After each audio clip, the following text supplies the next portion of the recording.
Hey guys, how's it hanging? DJ Sleaziness here, and boy do I have crazy news for you. I may even be first to the punch, but who knows? I've not really been looking up on the content creator stuff lately, so let me know if you beat me to the punch on this. Pretty please. Anyways, but Behavior Interactive I think are starting something interesting. Back of last year, they started doing this thing where after the community appreciated seeing their roadmaps, they continued immediately after to update us on future roadmaps. Now, you're probably wondering right now, why the hell is that important? And shouldn't they have already done this before then? Yes, but here's the kicker. I personally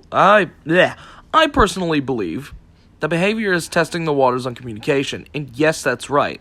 The developers are giving feedback and updates on events relating to the game.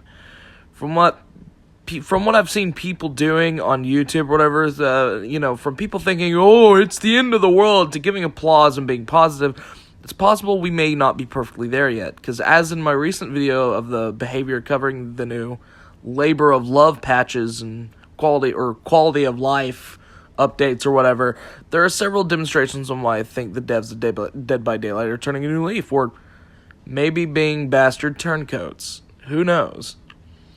And yes, I'm officially calling them labor of love patches. I know it's quality of life or whatever, but, quality of life is like making UI better and watching a Killer Shadow not bug the fuck out. Not revamping old mechanics and adding new ones, hence patches or updates.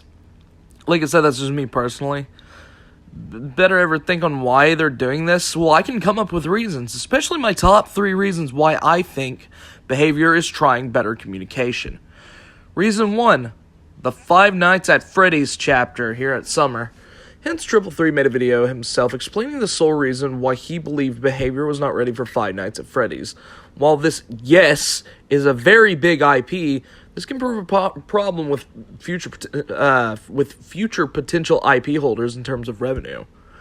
Think of it like this. When Myers got released, he got the ball rolling. This made bank. And when there was Freddy, we all forgot about Freddy. Not Freddy Fazbear, Freddy Krueger, you damn fool. He got his recent rework, which I had shown on my channel, was so impactful, I actually used it to take out a cheater. So my question is Behavior buttering up their faces for good old Freddy Fuznuts, or are they simply trying to improve for better reasons? That was reason number 1. Reason number 2, actually gathering around and seeing that gameplay feedback and communication is key. I hate to be that dork that compares games that are not similar, but when you compare Marvel Rivals to Overwatch and Paladins, you start to see a cute, funny little picture. Did Marvel Rivals take off because A, they listened to their audience, B, they listened to their audience and their wallets, or C, let's cut the shit, we all know why. But I can't help feel due to that being a widespread knowledge factor, I think the devs are starting to think a little bit more now. Think of Pal World and Pokemon. One was the crybaby Nintendo IP, who doesn't listen, and the other interacts and gets involved with their community on a daily basis. That could potentially lead to a future franchise, which, me personally, I'm a sucker for Pal World. That might be biased, but, dude, I've got so many hours in the game, it's fucking unbelievable.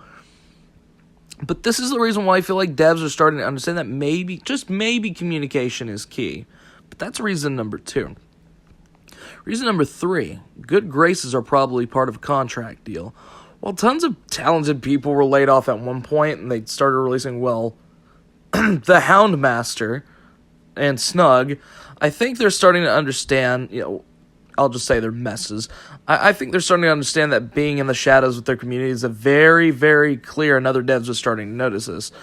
As I had stated in Reason 2, those games are good reminders, but Reason 3 might be because it's not just the community that are seeing this. I think the IPs, they're starting to see the stats themselves. And no, I don't mean Behavior. I literally mean, the IPs. The guys doing research and reviews on Behavior's behavior. This is probably the demand they made so that way they could obtain the IP. Five Nights at Freddy's. Let's be honest. What's a better way to gain money than invest your IP into a terrible game? Give them condition to fix it up a little bit so your name looks good. I wouldn't just give Five Nights at Freddy's to fucking Paladins, or I wouldn't give Friday the 13th to Overwatch if I see that their community is failing to appease players. It's not going to make me good money, and it puts a bad taste in everyone's mouth. Good for business, good for community, and good for money. At the rate that they're going, and as short as it is, if they can keep the ball rolling on this and watch their stats, maybe then they'll see how quickly they can bring this back to players. Good communication is key. And a better factor for people who uninstalled and start to become recurring customers. I'll say it every few videos because I'm not an annoying little prissy pants like your neighbor over here, but a small reminder to tap the bell for content release. And, if you like my stuff, I'm not going to hold your hand. You know what needs done, bud. But that bell right there, so that way you can stay tuned on whatever stuff I have thrown out. Anyways, happy to see you again, and I bid adieu.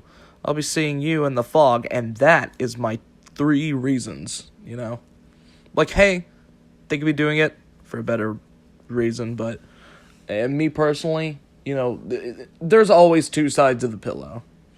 Anyways, I'll be seeing you in the fog.